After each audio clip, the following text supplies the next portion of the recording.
Salut à tous, salut à toutes et bienvenue sur Bat News, votre émission hebdomadaire chaque samedi à 20 h qui va faire le tour de toute l'actualité geek et pop culture de la semaine présentée par votre fidèle serviteur, c'est-à-dire moi. Et tout ceci d'une façon rapide, simple et efficace. Dans le programme, on a beaucoup de DC Comics, presque rien du tout, voire rien du tout du côté de Marvel et pas mal de trucs du côté ciné, séries, Netflix ainsi que streaming en général. Sur ce, sans plus tarder, sans perdre une seconde de plus, installe-toi confortablement. N'oublie pas de mettre le petit pouce bleu qui va quand même aider, de t'abonner à la chaîne YouTube si tu aimes le contenu global de la chaîne et moi je vais vous couvrir toutes les actualités de la semaine.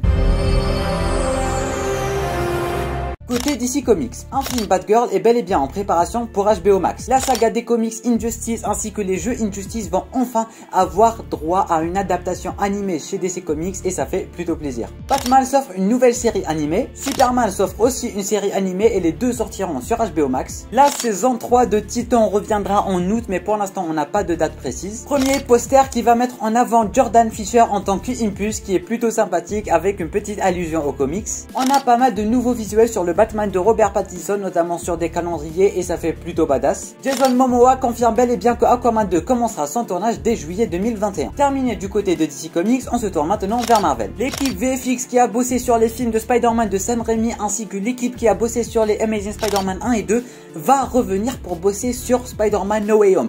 Est-ce que c'est un autre signe de plus? Bien sûr que oui. L'armure de Iron Man de Avengers Endgame est enfin disponible sur le jeu Marvel's Avengers. Elle est disponible sur le store, alors foncez l'acheter, elle est plutôt badass. Et pour finir, la trilogie de Spider-Man de Sam Raimi est disponible sur Amazon Prime Video. Du côté ciné, série, Netflix ainsi que streaming. Henry Cavill est en négociation pour jouer un rôle dans le reboot de Highlander. Le film Un monstre à Paris sortira le 15 juin sur Netflix. The American sortira le 18 juin sur Disney+.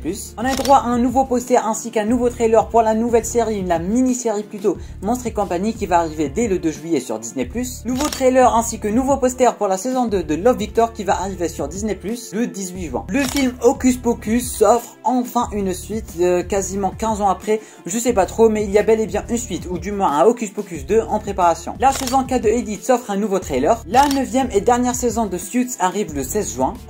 Enfin un poster ainsi qu'un trailer pour le cast de Friends. The Resident est renouvelé pour une saison 5. Nouveau trailer ainsi que nouveau poster pour Sweet Tooth. Unfriended est disponible sur Netflix. Et pour finir, la Russie a décidé d'être le premier pays sur Terre à tourner un film dans l'espace et du coup va envoyer une actrice et un réalisateur bien avant que les États-Unis et la NASA envoient Brad Pitt ainsi que le réalisateur dans l'espace juste pour de quoi battre un record. C'est la fin de cette vidéo. J'espère en tout cas que ces news vous auront plu. Malheureusement vidéo bien trop rapide mais il n'y a pas vraiment grand chose à dire à propos de cette semaine mais il fallait quand même que je fasse cette vidéo. N'hésite pas à mettre le petit pouce bleu, l'abonnement si ce n'était pas déjà fait, me dire en commentaire ce que tu as pensé de toutes ces news et moi je vous dis à très bientôt pour une toute nouvelle vidéo. C'était Namiad, portez-vous bien.